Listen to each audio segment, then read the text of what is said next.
Sup, dudes? It's your boy here, back for some more Fire Emblem Heroes, and I actually wasn't going to do a video covering this, but I mean, I'm kind of hype about this, so I do think we have to cover this in a video.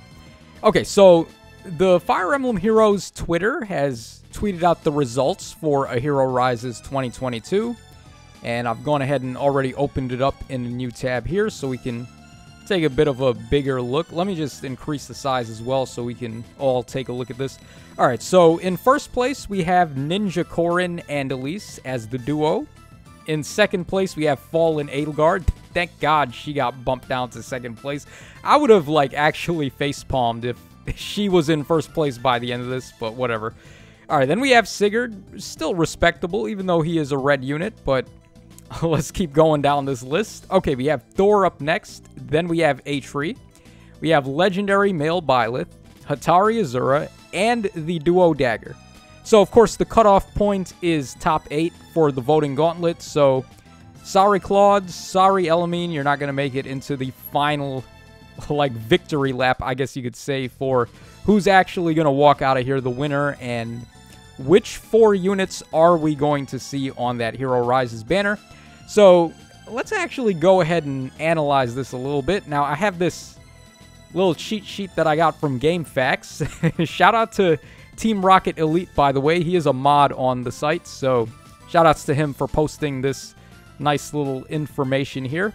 Now, this worked the same way the last year as well, where first place is going to face off against 8th place in round 1 of the voting gauntlet, second place against 7th, third against 6th, 4th against 5th. It's if you guys watch basketball, it's like the same way they do seeding for the NBA playoffs, basically, where first seed fights the 8th seed and so on and so forth.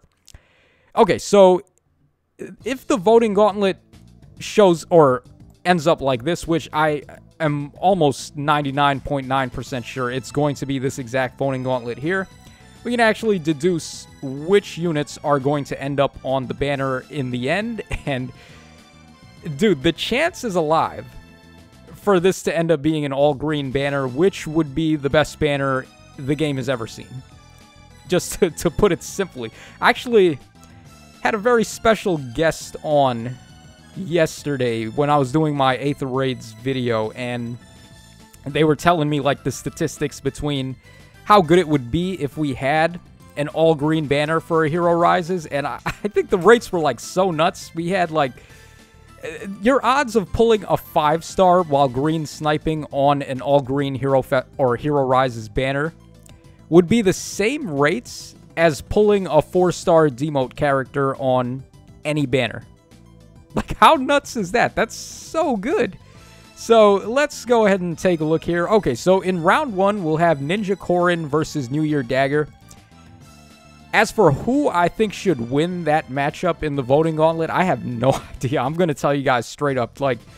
Either one of them would be godly. They're both amazing. They both have very powerful duo skills, and they both score really damn high for arena mode. So if you're trying to get either of them up to +10, you would just be walking out like a boss.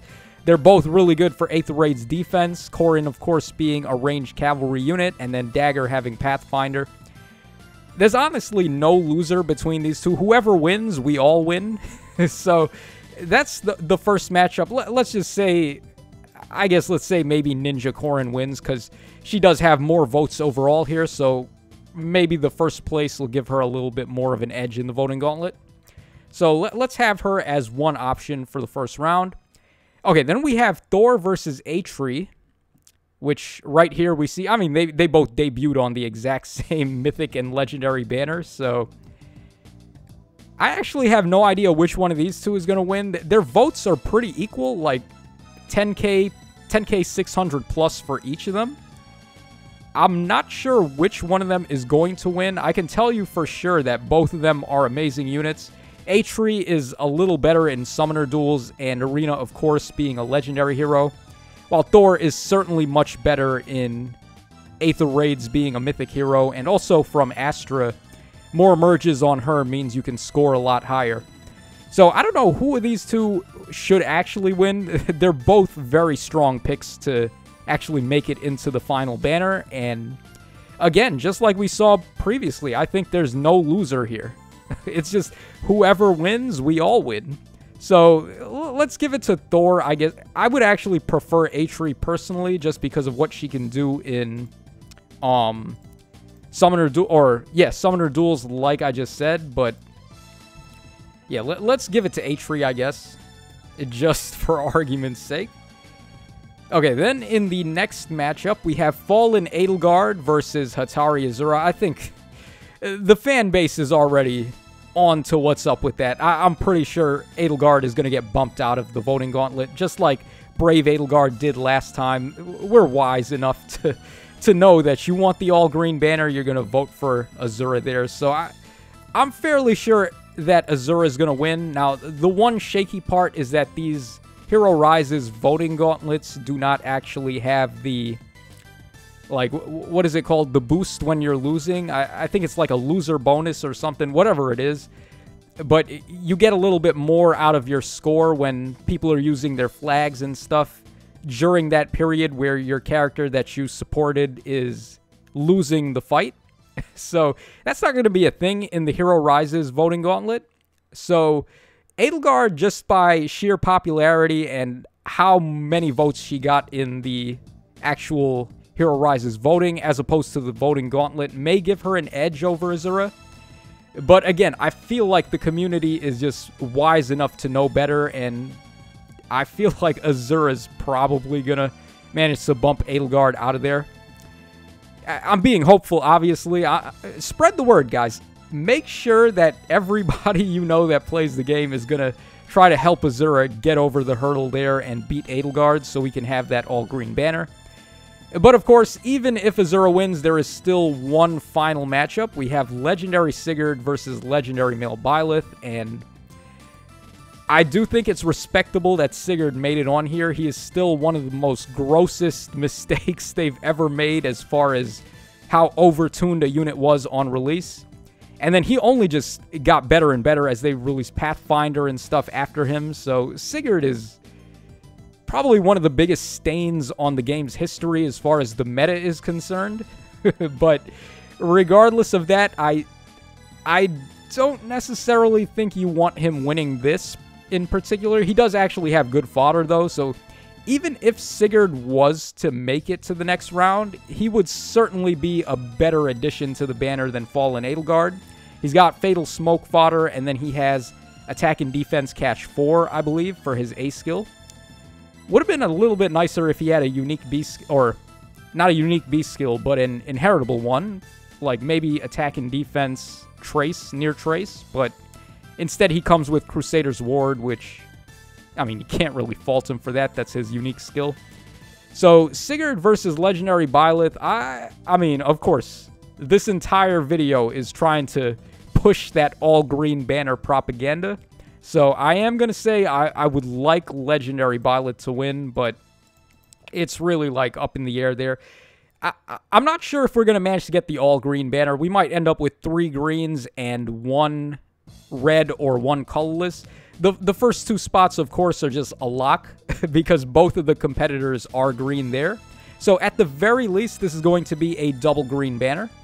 But we have the potential to make it even better than that. And if Hitari Azura or Bilith end up winning, then, or both, which would be the ideal scenario, this will in fact be the best banner in the entire history of the game. So try your best to make that happen. Spread the word. Let everybody know we want this all-green banner. And just give the middle finger to that Fallen Edelgard. Get her ass out of the voting gauntlet.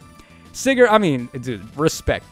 I'm going to put respect on Sigurd's name. He is my second favorite lord in the series behind only Ike. So it's nice to see him in there, honestly. And in top 3 as well.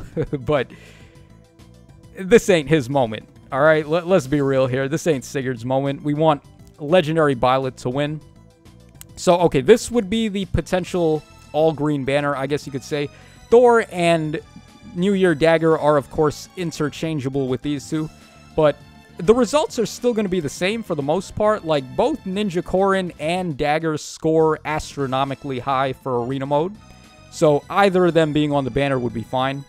And like I said with Hatari and Thor, there's really no loser in that matchup because both units are phenomenal for what they do. Hatari is more so suited for summoner duels once again, and Thor is a little bit better in Aether Raids, but you want merges on both if possible. Hitari Azura, believe it or not, might be the least useful unit here. Well, I guess you could just give her Green Dual Cavalry 4 from Oter, and then all of a sudden she would score pretty good. She does have Gray Waves as well, which is a very high-scoring dance assist. Like, the actual sing and dance, the assists don't score that high. Like, they score less than double rally pluses. But Gray Waves does score very high. So, yeah, if you were to give Azura the Green Dual Cavalry 4, she actually does end up being a pretty good arena choice as well. So, I guess, yeah, despite her being a harmonized hero with a low BST, you could still get value out of her being at plus 10. And then, as a dancer, we all know the deal. She's the best dancer in the game, pretty much. So, yeah, Azura is amazing. And then Bilith, of course, a legendary hero at plus 10 is going to help you score higher in Arena. Gives you access to those juicy blessings to raise your score. And this guy is just a really good unit, too. He has null follow-up, and he can grant null follow-up to allies in 2 spaces. So, you can't go wrong. All of these units are not only just amazing for merges or fodder or even for usage, they're also great, like, just at everything, man. There's no loser here. So, that's pretty much all I wanted to say about this banner. I think we broke it down well enough there. So, like I said, guys, let me know what you think about the all-green banner possibility in the comments section down below.